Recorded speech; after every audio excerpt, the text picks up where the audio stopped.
예수님은 십자가에 죽으셨어요. 그리고 3일 후에 다시 살아나셨습니다.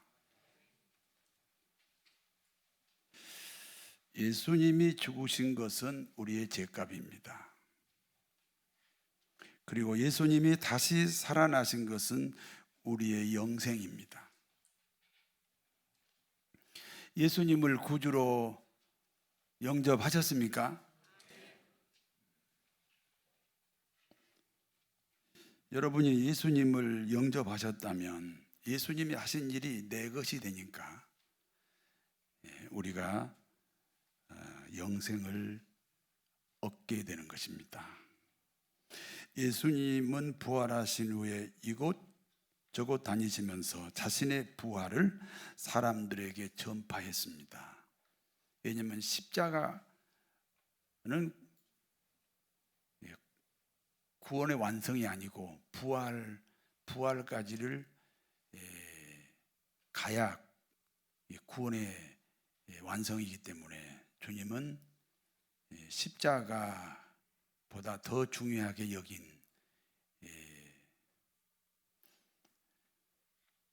여긴 것이 그것이 부활이에요. 그래서 40일 동안 다니면서 자기 부활을 증거하셨습니다. 예수님은 자신의 부활 소식을 전파하시다가 마지막으로 감람산까지 왔습니다. 주님이 감람산에 오실 때는 부활한 지 이미 40일째가 되는 날입니다. 감람산에는 예수님을 만나기 위해서 500명의 사람들이 예수님을 만나기 위해서 모여 있었습니다. 모인 사람들이 이구동성으로 주님께 질문합니다. 주님, 이스라엘 나라를 회복시킬 때가 지금입니까? 무슨 뜻입니까? 주님이 죽으셨잖아요. 그리고 다시 살아났어요.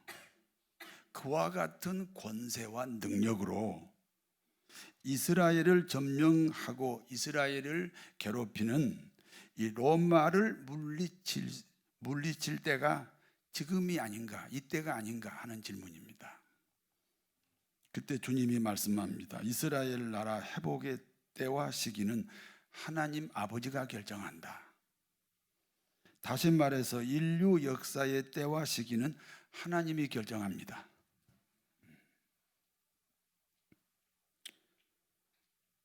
때와 시기보다 더 중요한 것은 너희가 성령을 받는 것이다. 너희에게 성령이 임하시면 너희가 권능을 받고 예루살렘과 온 유대와 사마리아와 땅끝까지 이르러 내 증인이 되어야 한다. 여러분, 예루살렘은 본 교회를 가리켜요. 온 유대, 한국 교회, 세계 교회를 말해요. 사마리아, 복음 전파가 가능한 지역, 땅끝, 복음 전도가 불가능한 공산권이나 이슬람권을 가리켜요. 그런데 이것이 순서가 없어요. 이 상황이 주어진 대로, 하나님이 기회가 주어진 대로 하시면 돼요. 예루살렘, 온 유대, 사마리아 땅끝.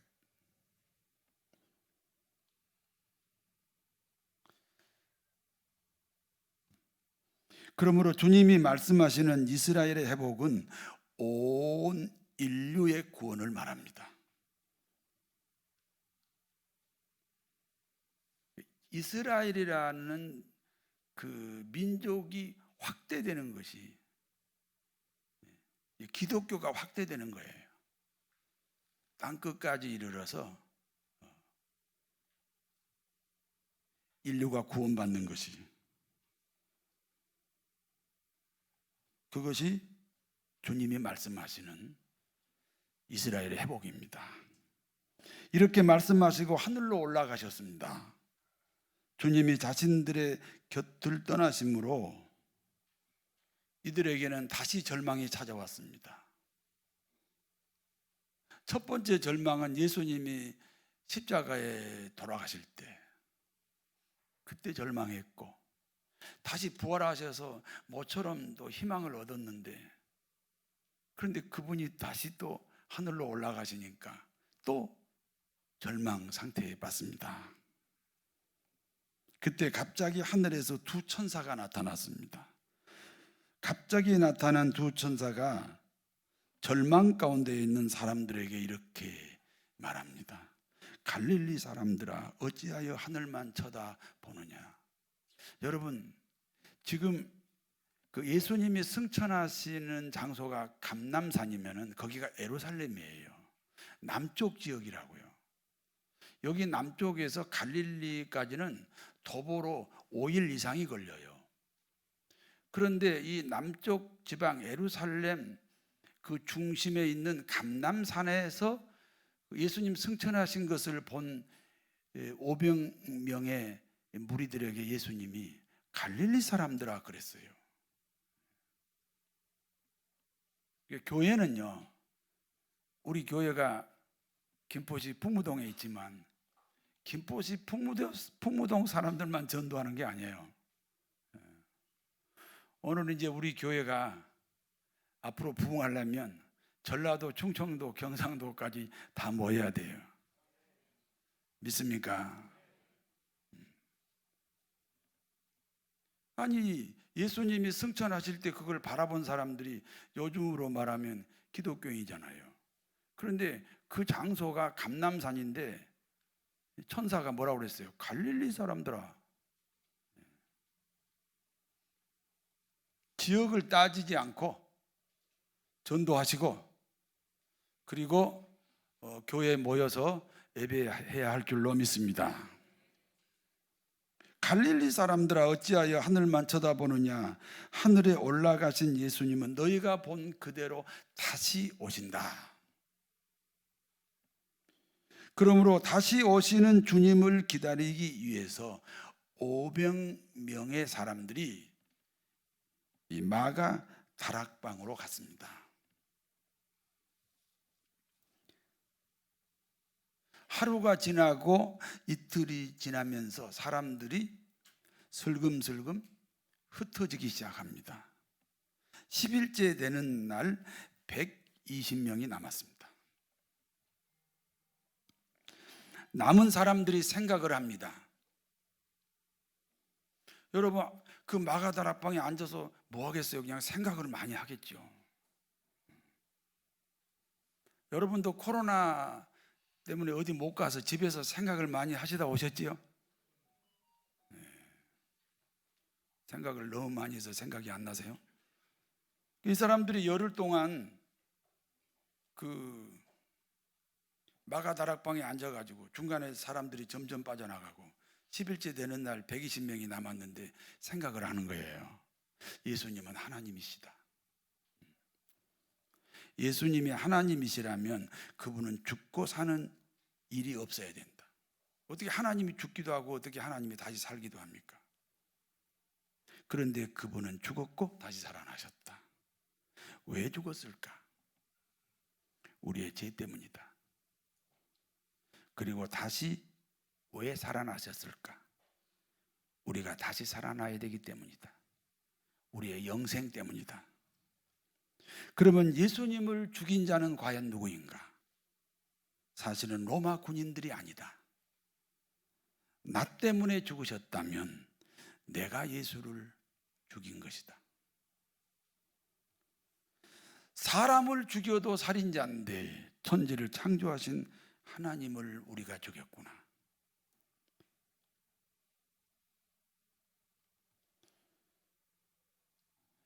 내가 예수님을 죽인 죄인이라는 회개와 함께 성령의 역사가 일어납니다. 에베소서 2장 1절에서 4절을 같이 읽습니다.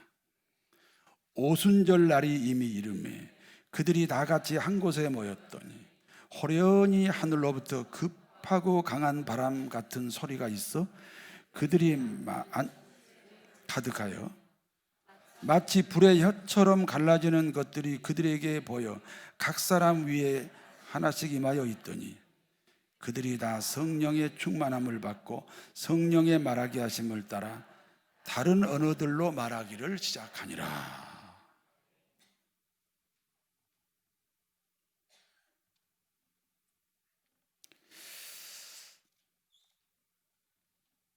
이날은 오순절입니다. 하늘로부터 급하고 강한 바람 소리가 온 집에 가득합니다. 하늘에서부터 불이 떨어졌습니다. 여러분, 하늘에서 내려온 불은 우리가 물로 씻지 못하는, 우리가 물로 씻을 수 없는 이 영혼의 불순물을 태우는 거예요.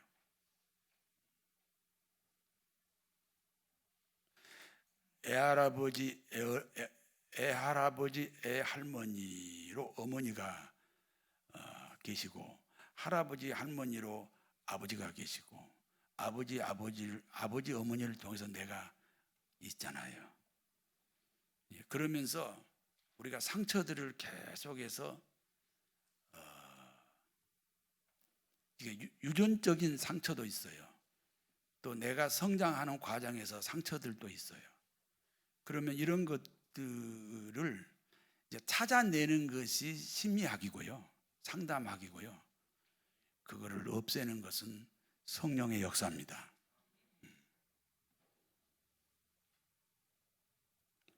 물로 씻을 수 없는 영혼의 불순물을 성령의 불이 태우는 거예요.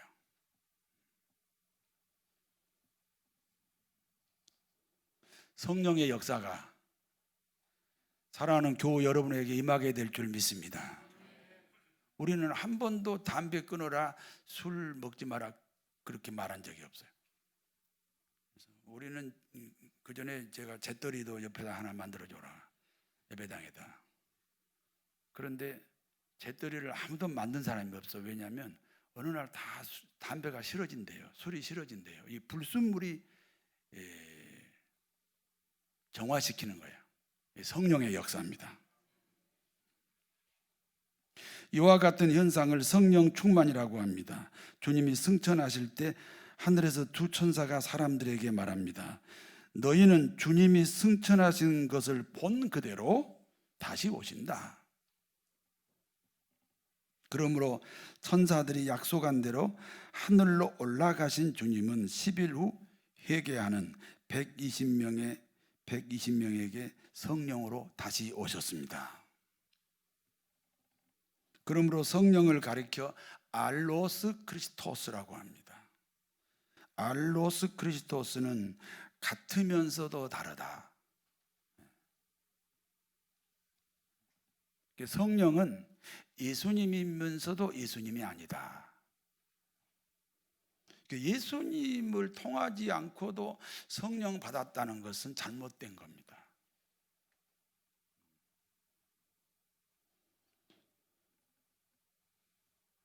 오늘날도 회개하는 성도들에게 우리 주님은 알로스 크리스토스 성령으로 임하게 될 줄로 믿습니다. 그러므로 오순절 성령 강림 이전의 제자들은 예수님을 육신의 메시아로만 생각했습니다. 그러나 오순절 성령 강림 이후의 제자들은 예수님을 영적 메시아, 천국 구원을 이루시는 분으로 고백을 합니다. 이와 같은 변화는 오직 성령의 역사입니다. 성령이 임하시기 이전과 성령의 임하시기 이후에 이 제자들의 신앙이 완전히 다릅니다. 그리고 그 120명, 성령 받은 120명으로부터 이 지상의 기독교가 시작합니다.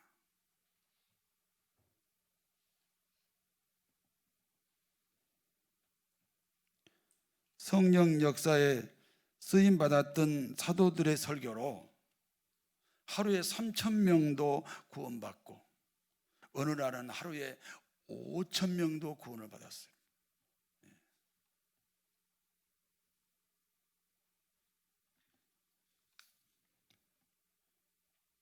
이와 같은 사도들 중에는 빌립 제자가 있었습니다.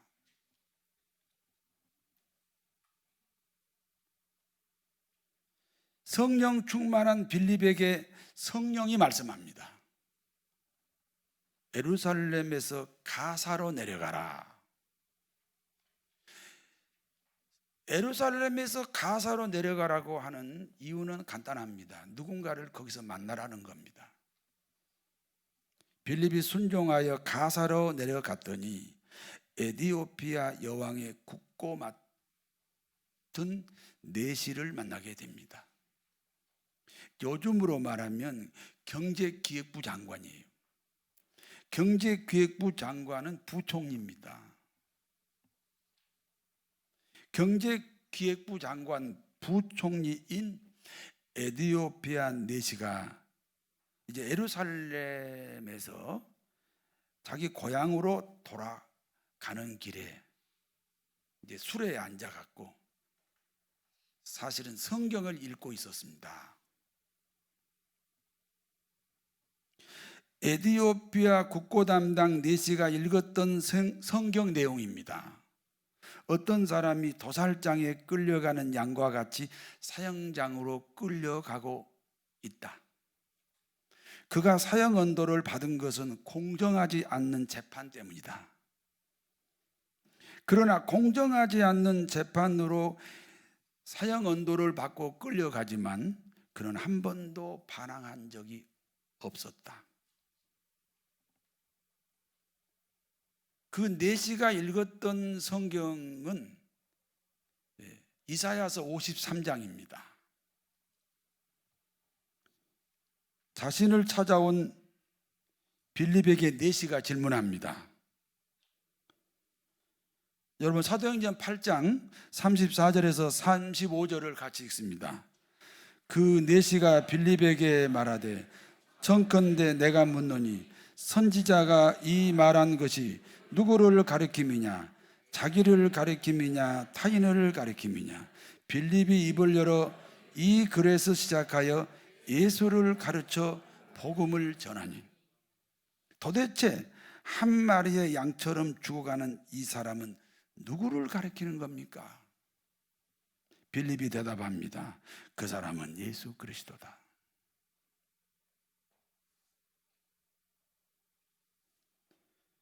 내시는 빌립이 소개한 예수님을 구주로 고백합니다.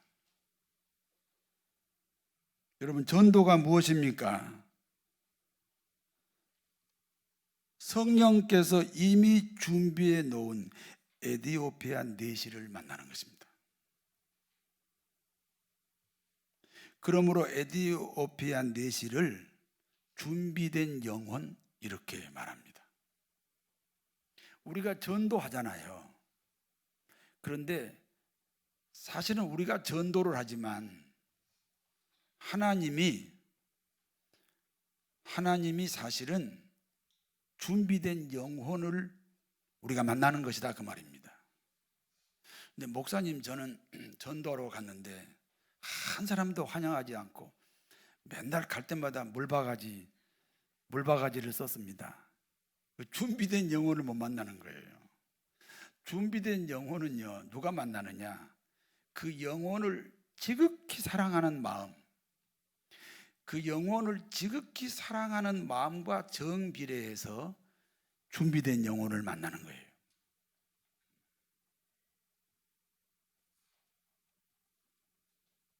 오늘 빌립이 가사에서 에디오피아 국고 담당 내시를 만났잖아요. 성령에 가라고 해서 갔어요.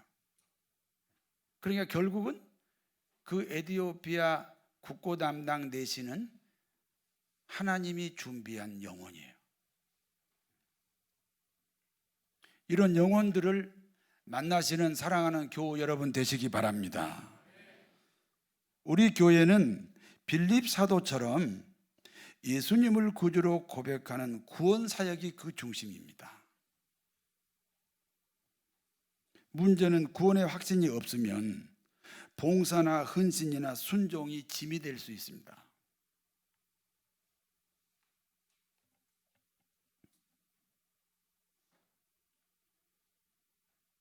그런 가운데 이번 코로나 사태로 여러 날을 비대면 예배로 드렸습니다. 비대면 예배를 드리니까요, 교인들이 참 편했지요. 대답 안 하시네. 저도 편했는데.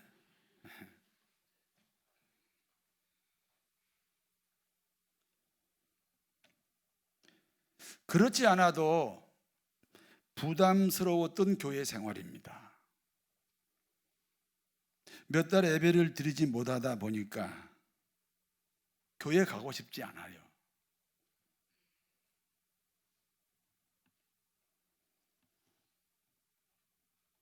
여러분, 교회 오셔야 됩니다.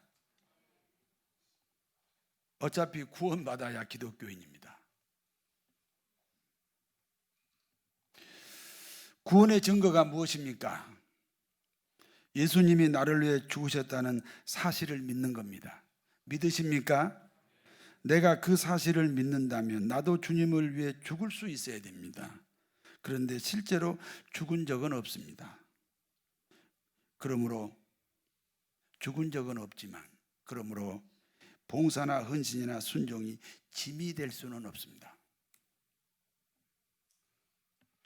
그것이 구원의 증거입니다.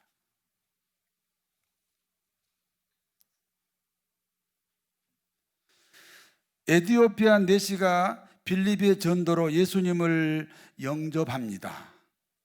빌립은 예수님을 영접한 내시를 즉시 강가로 데리고 갑니다. 그리고 강가에서 세례를 베풀었습니다. 교회가 성령의 역사를 소멸시키는 것 중에 하나가 너무 제도권 안에 있다는 거예요. 오늘 빌립이 이 에티오피아 내시가 예수님 구주로 영접한 사실을 확인하고 바로 세례를 주었어요.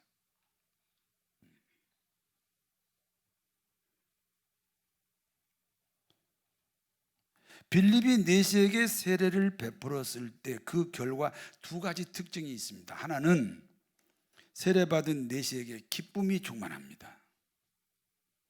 우리가 구원의 기쁨이 이 세상에 어떤 기쁨보다 커야 할 줄로 믿습니다. 그리고 다른 하나는 빌립이 이 내시를 평생 동안 다시 만난 적이 없습니다. 전도의 기회는 한 번 놓치면 일생 동안 다시 오지 않을 수 있습니다.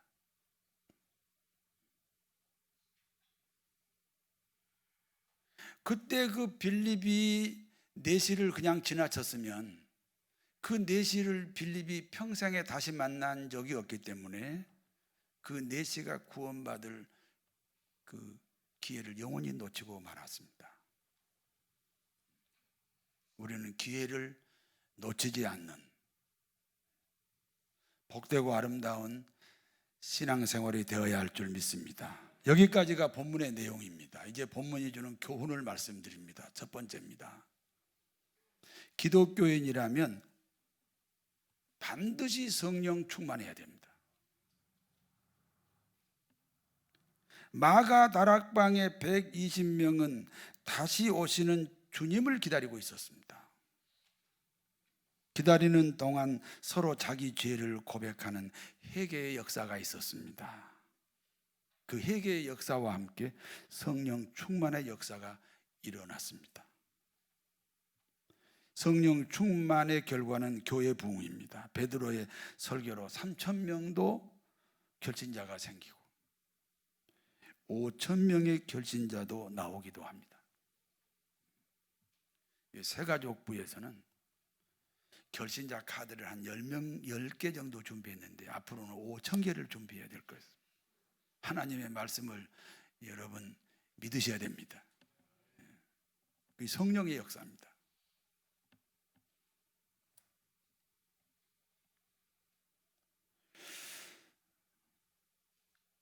사랑하는 교우 여러분, 우리 교회의 오순절 마가 다락방의 성령의 역사가 함께 하시기를 바랍니다.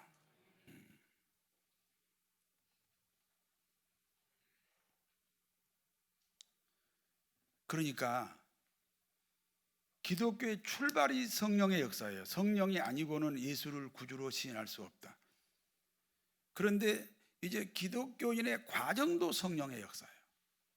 우리가 오늘 여기서 예배드리지만 사실은 우리의 삶이 저 세상에서 이루어지잖아요.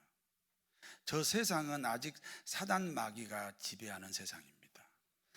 우리는 하나님의 백성이지만 실제의 삶은 사단 마귀가 지배하는 곳에서 우리의 삶이 이루어지고 있습니다. 그러므로 하나님이 우리의 삶을 도와주셔야 됩니다. 그러므로 우리가 성령이 충만해야 됩니다. 늘 성령 충만을 위해서 구하는 여러분 되시기를 바랍니다. 두 번째, 기독교에는 목적이 있고 방법이 있습니다. 기독교 목적은 본질이고 기독교의 방법은 비본질입니다.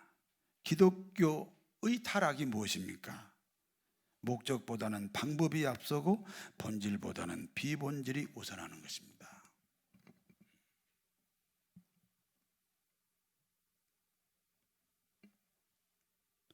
기독교의 목적, 기독교의 본질은 영혼 구원입니다. 여러분, 이 지구상에는 많은 종교가 있는데 유일하게 기독교에만 있는 진리가 있어요. 그게 영혼 구원이에요. 그걸 빼버리면 타 종교하고 똑같아요. 절이 교회고 스님이 목사고 석가모니가 예수로 이름만 바뀐 거지 똑같아요. 우리가 이런 분별력을 가져야 됩니다.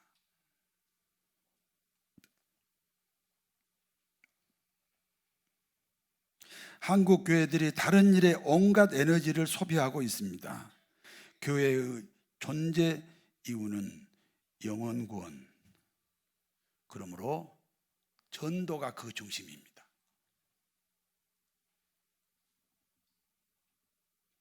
초대교회 시절 로마가 거대한 힘으로 기독교를 핍박합니다. 그래서 교회들이 지하로 숨었습니다. 예수 믿는다는 사실 하나로 목숨을 잃을 수도 있었습니다. 200년의 세월이 지나면서 오히려 로마가 기독교 국가로 바뀌게 됩니다. 그 비결은 오직 한 가지, 기독교의 목적, 기독교의 본질만 붙잡았기 때문입니다. 특별히 코로나 시절에 한국 교회가 기독교의 목적, 기독교의 본질로 다시 돌아가야 됩니다. 이것이 하나님이 코로나를 이 땅에 허락하신 이유입니다. 기독교인이 되는 것이 성령의 역사입니다. 기독교인으로 신앙을 지키는 것도 성령의 역사입니다. 기독교의 목적, 기독교의 본질은 영혼 구원입니다. 구원의 대상자는 하나님이 준비합니다. 성령 충만으로 영혼 구원에 시선을 집중하시면 하나님은 반드시 복주고 복주며 번성케 하고 번성케 합니다. 하나님의 소원이 뭐예요? 자기 아들을 십자가에 매달기까지 하나님의 소원이 뭐예요? 우리가 구원받는 거예요. 그 하나님의 소원을 이루어 드리는데 하나님이 우리를 축복하지 않겠습니까? 사랑하는 교우 모두에게 하나님이 주시는 복으로 풍성하시기를 진심으로 축원합니다. 거룩하신 아버지 하나님,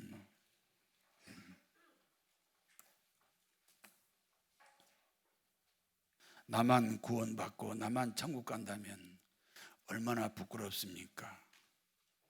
우리가 다 합심하여 지옥 가는 많은 영혼들을 천국으로 방향을 바꾸는 믿음의 사람들로 우리를 새롭게 하여 주시옵소서. 예수님 이름으로 기도하옵나이다. 아멘.